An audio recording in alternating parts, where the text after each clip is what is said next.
오늘 제가 발표해드릴 내용은 그 환경 분야하고 나노기술 분야에서 최근 핫 이슈가 되고 있는 나노물질의 안전성 문제라든지 아니면 유해성, 잠재 유해성 관련한 연구인데요. 저희 팀에서는 지금 사업화가 가장 많이 진행되고 생산량 전체적으로 많은 그런 다수계 물질을 선정을 해서 지금 나노 유해성이나 아니면 안전성 관련해서 연구를 진행하고 있습니다.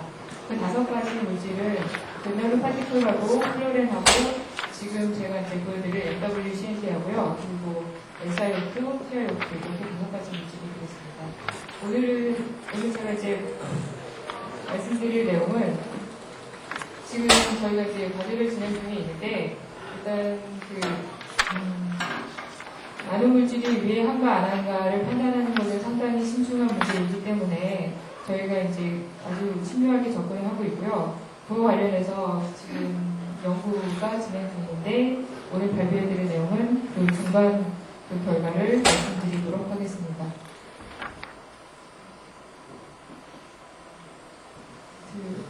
나노물질이 위해한가에 대한 가능성이 처음 제기된 것은 에어로졸을 연구하는 분들에 의해서, 그러니까 기존의 나노물질이라고 하면은, 에어로졸이라고 하면은 자연 발생적인 그런 포레스트 파이어나 아니면은 화산에 의한 그런 이제 파티클이나 아니면은 가장 대표적인 교통 배기가스에 의한 그런 독성을 평가에 의해서 이제 처음에 제기가 되는데, 사실상 이제 나노물질이라고 하면은 이거 자연 발생적인 그런 것과 다르게 일단 사람에 의해서 인위적으로 전자수준에서 이제 조절이 되었다는 게 이제 문제고요.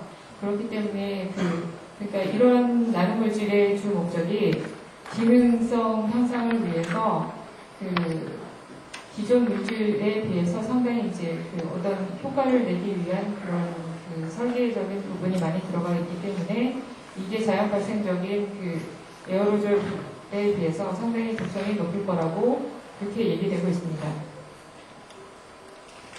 하지만 지금 나노물질 유해성 관련한 연구는 사실 이제 2000년대 들어와서 이제 본격적으로 시작이 됐는데요.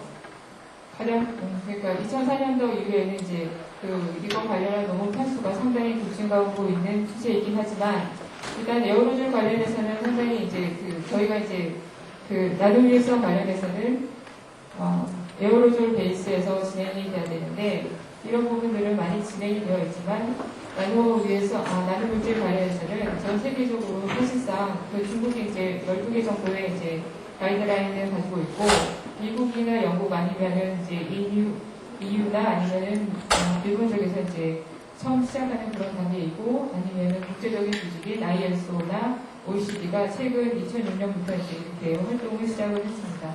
그런데 저희 이제 국내에 있어서는 이제 ISO나 OECD와 이제 협력적인 관계에 있어서 이제 같이 일을 하고 있지만 본격적인 가이드라인이나 어떤 그런 거는 이제 나오지 않은 것으로 알고 있습니다.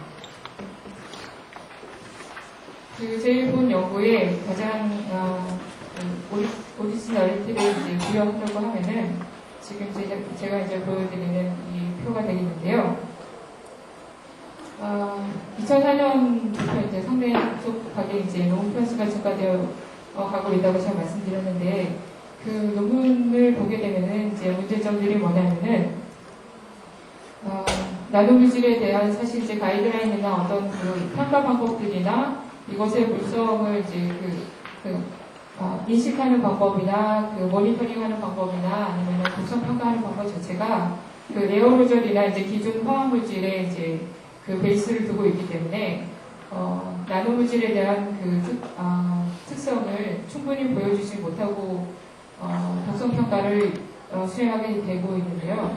그러니까 독성을 보여주기 위해서 상당히 오버도시지를 해서 생물체에다가 이제 투여를 해가지고 독성이 있다 없다가 보여주는 케이스거나 아니면은 나노물질의 이제 가장 큰 특징인 어그로머레이션에 대한 이해가 부족한 상태에서 이제 진행이 되거나 아니면은 물리학적 특성을 충분히 고려하지 않고 실험을 하기 때문에 어떤 논문들을 제가 이제 계속 리뷰를 하다 보면은 그 실험자에 따라서 구성 결과가 달라지는 그런 문제점들이 있었습니다. 따라서 저희 팀에서는 그 나노물질의 물리화학적인 특성을 충분히 반영하고자 팀 매트리스를 잡았고요. 그 지금 이제 상당히 충분히 많은 그 매트리스를 저희가 고려를 해야 되는데 오늘 말씀드릴 그 매트리스는 일단 디메전, 그러니까 다이아메트하고 렌스를 이제 저희가 선정을 했고요. 그리고 어글러머 레이어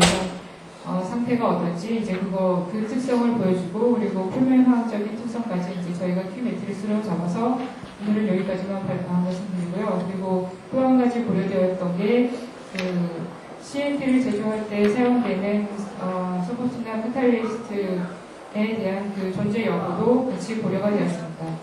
그래서 저희가 일단 그 이러한 매트리스를 고려를 했고요.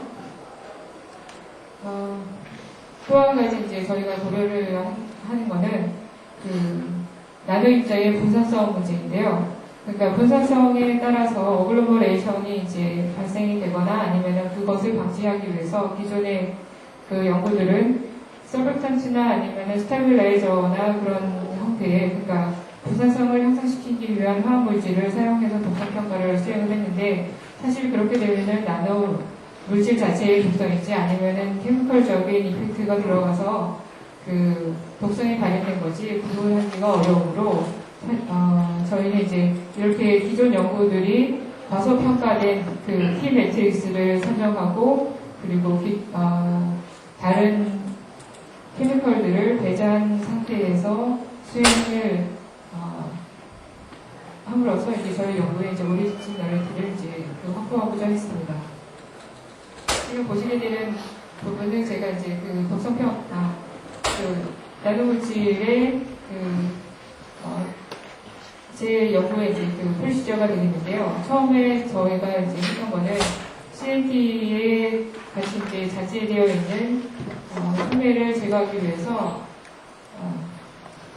워싱 처리를 했고요. 그리고 그 CNT의 중요한 변수 중에 하나인 길이를 조절하기 위해서 볼 밀링을 해서 일단 그 사이즈 조절을 했고 이것을 필터링, 물리화학적인 방법인 필터링을 이용해서 그 사이즈별로 구분을 해서 독성평가를 수행했고요.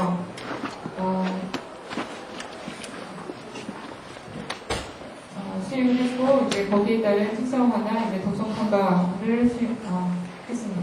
독성평가에 대해서 이제 조금 더 구체적으로 말씀드리면 아까 말씀드린 대로 그 서펙턴트나 스타빌라이저는 분석을 했고요. 컨트롤 요소로서는 사이즈 디스트리뷰션하고 리지덜 카탈리시스트를 했고 이거에 따른 특성화는 그 어글로레이션하고 서페이스 케미스트리를 반영했습니다. 지금 보시고 있는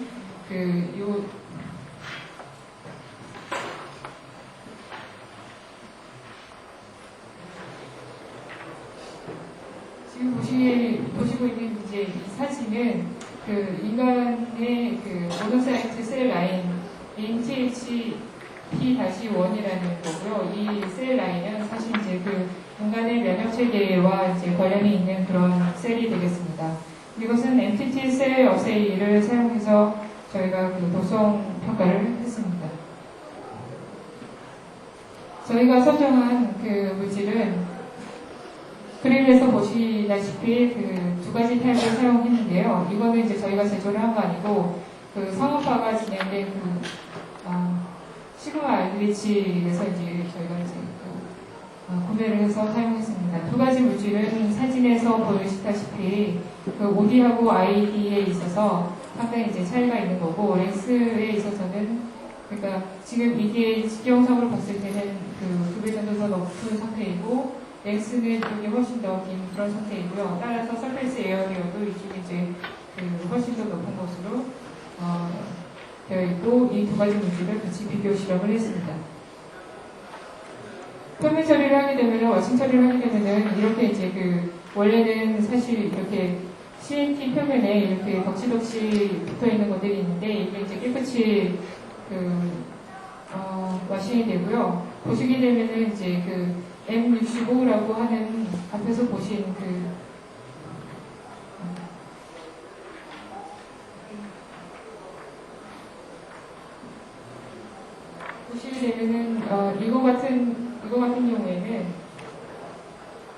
이렇게 끝이 약간 좀 뭉툭해지는 그런 형태를 보이고 있고요. 그리고 M63이라고 하는 것은 끝이 약간 좀 뾰족한 그런 형태의 모양을 볼 수 있었습니다. 그리고 왓싱 효과는 이제 있는 것으로 확인이 되고요. 두 번째 이제 사이즈 디스트리뷰션을 저희가 이제 이렇게 물리화학적인 방법으로 이제 분리를 했고 표면화학적인 특성을 보시게 되면은 이건 이제 분산도를 나타내는 제타 포텐셜이 되겠고요. M63하고 M65 두 개를 비교했을 때는 63이 분산성이 더 높고 표면으로 봤을 때는 M63에서 카르복실 OH기가 이제 들어가 있는 그런 형태가 있어서 분산성이 더 향상된 것으로 보이고 M63 같은 경우에는 사실 렉스를 조절하는 거에 따라서 지금 A, B, C 세 가지가 있는데 A가 가장 긴 거고 C가 이제 가장 낮은 쪽인데 봤을 때는 렉스가 줄어들수록 어글로머레이션 속도가 상당히 떨어지는 것으로 나타났습니다. 그래서 길이가 짧아질수록 저희가 이제 셀 메디아에 이제 넣어서 이제 독성 평가를 할 때 훨씬 더 유리한 것으로 확인을 할 수 있었습니다. 이거는 독성 조건인데요. 앞서서 이제 말씀드린 이제 디멘전이랑 렉스 조절은 이렇게 조절을 했고요. 지금 어글로머레이션 레이트에 있어서는 M63 같은 경우에는 사실 렉스에 따라서 이게 쉽게 속도가 변하는 게 이제 확인되는데 M65 같은 경우에는 이제 어글로머레이션 자체가 일어나지 않는 것으로 저희가 이제 파악을 했습니다. 독성평가 결과를 보시게 되면은 M63하고 65에 있어서 사실 그렇게 큰 독성에 있어서 이제 큰 차이는 없는데 일단 표면 처리를 하고 났을 때는 독성이 더 증가한 것으로 보이고 렉스가 줄어들수록 독성이 더 증가하는 것을 확인할 수 있었습니다. 사이토토시시티 결과, 그러니까 이제 템 사진으로 제가 이제 보여드리는 건데요. 이게 이제 컨트롤, 셀이 이렇게 이제 생긴 거고요. 만약에 엔터블CNT가 지금 이렇게 들어갔으면은 조직이 파괴가 돼서 이렇게 조직이 와이덴 중에 존재를 하거나 아니면 상당히 적은 이런 형태가 이제 들어가 있거나 아니면 셀과 셀 사이에 이렇게 셀막에 이제 흡착되어 있는 그런 형태를 볼 수 있었습니다. 일단 서머리를 해드리면은 저희가 지금 연구는 키 매트릭스로 사이즈 디스트리뷰션이나 서페스 차트나 아니면 어글로머레이션 그런 쪽을 이제 키 매트릭스로 잡고 이제 수행을 했고 일단 이 매트릭스가 상당히 독성 평가하는 데는 유용하다는 것을 확인할 수 있었고요. 사이즈 디스트리뷰션에 대해서 사이즈가 줄어들수록 독성은 증가하는 것으로 확인이 되고 그리고 일단 봤을 때는 지금 휴먼 셀에 대해서는 사실 이제 FWCNT가 독성이 있는 것으로 일단 잠정적으로 이제 판단이 되고요. 따라서 인간이나 아니면 이제 자연 생태계에 사실 이제 FWCNT가 독성이 있는 것으로 일단 결론을 내릴 수 있을 것 같습니다. 아직 이제 결과가 이제 부족한 상태고요. 계속 앞으로 이제 이런 매트릭스를 잡아서 좀 더 연구를 진행할 예정이 있습니다. 감사합니다.